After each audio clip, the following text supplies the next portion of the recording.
Hey, what's going on there, YouTube? This is Art with Arthur's Projects, bringing you a 2005 Honda Accord again today, and we're going to be doing an oil change on it.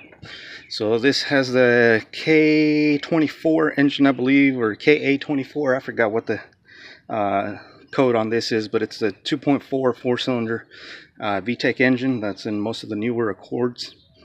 So yeah, we're going to be doing the oil change on it. So first thing you want to do is you want to make sure that your car is jacked off the ground. If you have ramps, drive it onto ramps. If not, do as I did, jack it up and make sure you have jack stands underneath supporting it so it doesn't fall on you.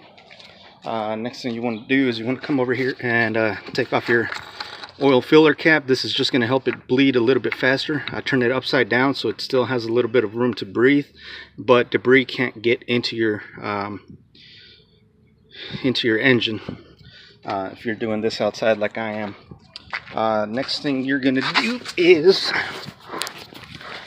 you're going to crawl underneath, and you're going to have your oil drain plug right here. It looks like somebody's been in here before doing something with silicone. I don't know why, but I'll have to check that out. Looks like it's got a little nick right here too, so I'll have to let the customer, which is my cousin, know. But anyways, so you're gonna have your drain plug right there. I believe this is a 18 millimeter, or it might be a 16. Actually, I think it's a 16. I'll have to double check on that and I'll let y'all know. So drain that out, and then up on the top right there is your oil filter. So you'll have to take off the oil filter, let that drain out, and then we can go from there. So let me get this drained out, and then I'll show y'all the rest here in a minute. Okay, so for this vehicle we're using high mileage 5W30 engine oil. This vehicle has 327,000 miles, I believe, on it. So we're definitely going to use high mileage, full synthetic Mobil 1. Customer does their oil changes about every 5,000 miles, so we want to give them the best oil we can for the price. So we're using Mobil 1 full synthetic high mileage. What I like to do is I like to get the oil filter, even though this oil filter does sit at an angle. I like to get the oil filter and pour some oil in there and just let it sit so the filter soaks it up. And just put a little bit extra. You know, some of it is going to spill out whenever you twist it on there. But the reason I like doing that is because whenever you start your vehicle, the oil pump's got to prime the oil. It's got to pass it through the oil filter, you know, and it's got to go through your engine and all that good stuff. So I like to put oil in here first so it doesn't have non-lubricated start at the beginning. So it's still going to be a little bit non-lubricated just because the oil that drained out, it's not, you know, up where it's supposed to be. But at least this way you're reducing the risk of damaging your engine internals prematurely. So that's why I like to fill it up beforehand. So I'll fill it up, let it sit for a couple minutes while I finish draining out the oil, let it soak in, then I'll twist it on. I do put a bead of oil on this gasket right here. I use a little bit of the old oil, and I just run a small bead of oil on here, and that's just to lubricate it.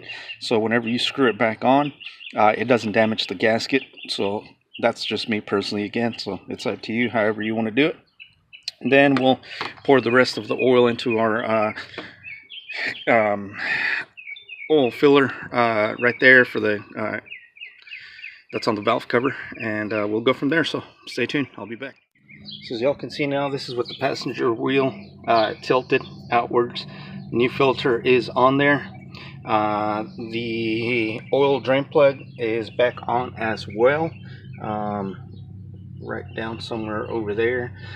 It was a 17 millimeter, so that was my fault. I said it was a 16 or 18. No, it was a 17. I guess everything but, so that's my fault. So 17 millimeter is what y'all are gonna need. Yeah, once all that is on, then all you have to do is just fill the oil, check the oil level, turn it on for about 10 seconds, let the oil circulate, shut it back off, check the oil level again, and see where you're at. So let me get this done and I'll show you. Alrighty guys, so once you have turned on the vehicle and let it idle for 10 seconds, then you go out, check your oil level again. If it's kind of low, then you add some more. Do that. If your vehicle, which most of them, they do have that maintenance required light that's up there, in order to reset that, you have to do something that it's going to be kind of hard for me to show you while I'm holding the camera because I need both my hands. But you want to make sure your ignition switch is off. Then you want to hold down your trip reset button right here. So you're going to hold that down, and then let me see if I might be able to get it done. Well, that was a fail. So you'll hold that button down, and then you'll turn the ignition switch on. Let me see if I can manage to get this done. Okay, so I'm holding it down. Then you're going to turn your ignition switch to the on position. You see that light just flashed. You're going to hold it down for about 10 seconds or so, maybe a little bit more. You see the light went off, so you let go. You turn the ignition off, let it sit for about another 10 seconds. Once that's done, you should be able to turn your vehicle on, and your light is off. So y'all can see everything is taken care of now. I do have to check that check engine light, see why that is on. Let me turn the cruise control off. There we go. So I'll have to check that out and see why it's on, what it's going to need. But as y'all can see, the light has been reset, the oil change has been done. So I hope y'all enjoyed this video. If you liked it, please give it a thumbs up. Don't forget to hit that subscribe button for new videos posted hopefully every week or so. And I appreciate y'all, so y'all have a great day. All right, we'll see y'all.